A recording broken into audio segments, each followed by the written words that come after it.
মনে মনে অঙ্ক করলে আমাদের ব্রেনের এক্সারসাইজ হয়, ব্রেন ডেভেলপমেন্ট করে।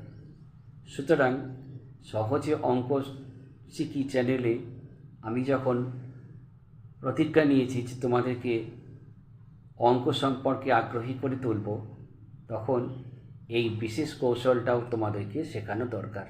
তাই আজকে খাতা পেন ছাড়াই চলো আমরা অঙ্ক করি। কিভাবে করব? প্রথমে আজকে আমাদের আলোচনার বিষয় নিয়ে আসছি, সেটা হচ্ছে গড়। গড় কাকে বলে? মনে করা যাক রামের বয়স 10 বছর,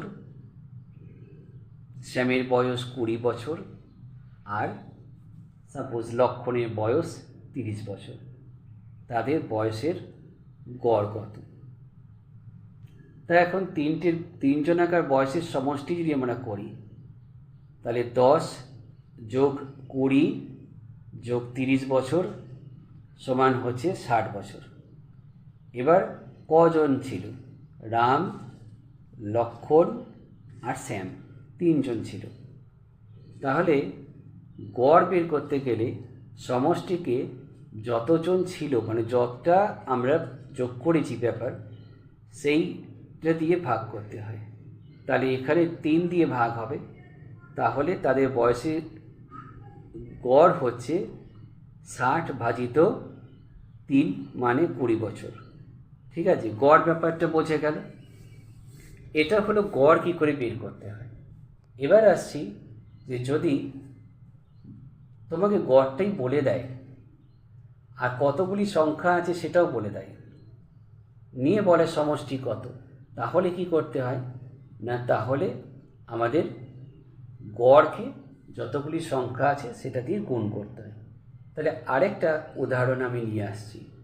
ধরো তোমাকে বলে দিয়েছে যে এ বি সি 3টে সংখ্যার গড় হচ্ছে 40। এবার এ আর বি এর গড় হচ্ছে 50। তাহলে সি সমান কত? তাহলে এ বি সি এর গড় কত ছিল? 40। তাহলে এ বি সি এর সমষ্টি কত?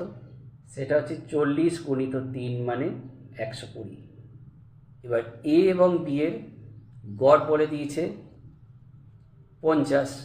তাহলে এ এবং বি এর সমষ্টি কত না 2 গুণিত 50 সমান 100।